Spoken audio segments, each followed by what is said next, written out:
Hello guys. आप लोग कैसे हैं? और झारखंड का जो पीटी पॉइंट ऑफ व्यू से हम बात कर रहे हैं तो मुंडा शासन व्यवस्था के बारे में हम चर्चा करेंगे। तो मुंडा शासन व्यवस्था, मुंडा शासन व्यवस्था के बारे में चर्चा करेंगे कि आखिर मुंडा जनजाति में इसकी शासन का रूप क्या है और इसकी प्रकृति क्या है। तो सबसे पहले झारखंड में आकर बसने वाले जो जनजाति हैं वो है मुंडा जनजाति। और मुंडा में से ऋषा नाम का एक मुंडा थे जो कि वो 21,000 मुंडाओं को लेकर झारखंड में आकर बस गए और वहां उन्होंने जंगलों का साफ करके और गांव बसाए। और उस गांव को उन्होंने कहा खुटकटी कह दिया। और जो सुतकटी होते हैं वो जमीन की मालिक होते हैं। तो खुटकटी जो होती है, खुटकटी जंगल का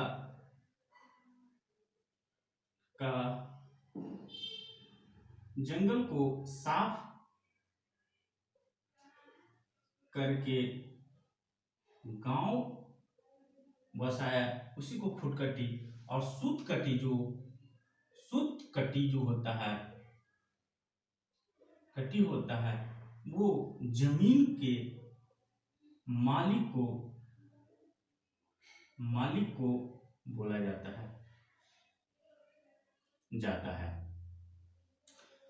और इसमें हाथू मुंडा हाथू मुंडा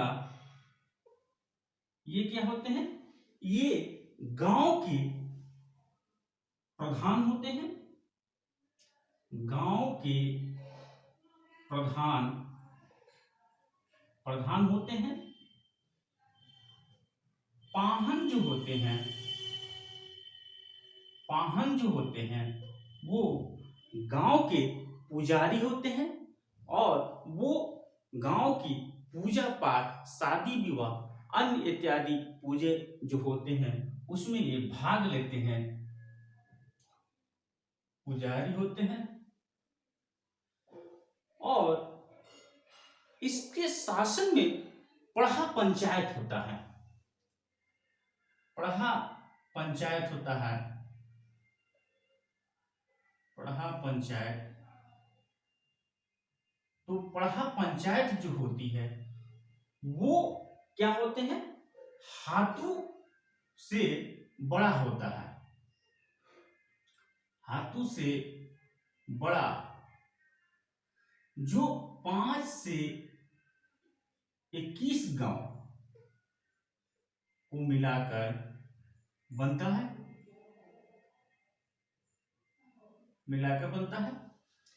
और पढ़ा राजा होता है।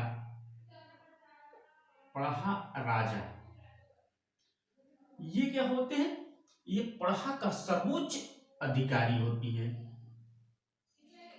पढ़ा का सर्वोच्च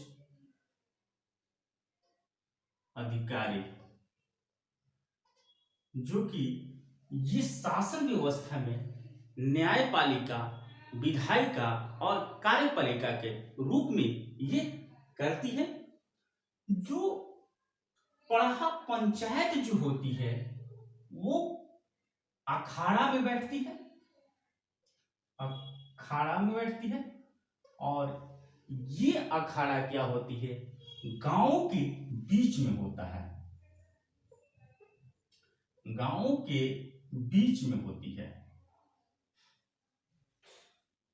और पढ़ा पंचायत के मुखिया को मानकी भी बोला जाता है।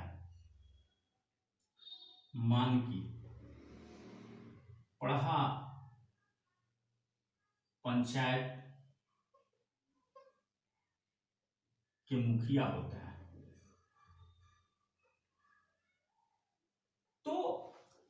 तरह से आप लोग तैयारी कीजिएगा। और हम यहाँ तक लगता है कि इसका मेंस जो पॉइंट ऑफ व्यू होगा उसका मैं सारा क्वेश्चन का फॉर्मेट और किस प्रकार से उसमें कंटेंट डालना है और उसका क्या निष्कर्ष हो सकता है उसके बारे में हम विस्तृत चर्चा करेंगे। और यहां तक कि वो कैसे हम एग्जामिनर से नंबर को हैंडल करेंगे, हम उस सारी तमाम चर्चाओं इसमें समाहित करेंगे। और धीरे धीरे आप लोग इस तरह से आगे बढ़ने के प्रयास कीजिए। और बहुत सारे हमसे जो जुड़े हुए हैं और वो मेंस पॉइंट ऑफ व्यू से जो क्वेश्चन हमारे पास भेज रहे हैं, तो उनकी लेखन शैली जो है वो अच्छे हो रहे हैं। तो थैंक यू, और आप लोग इसी तरह से तैयारी करते रहिए।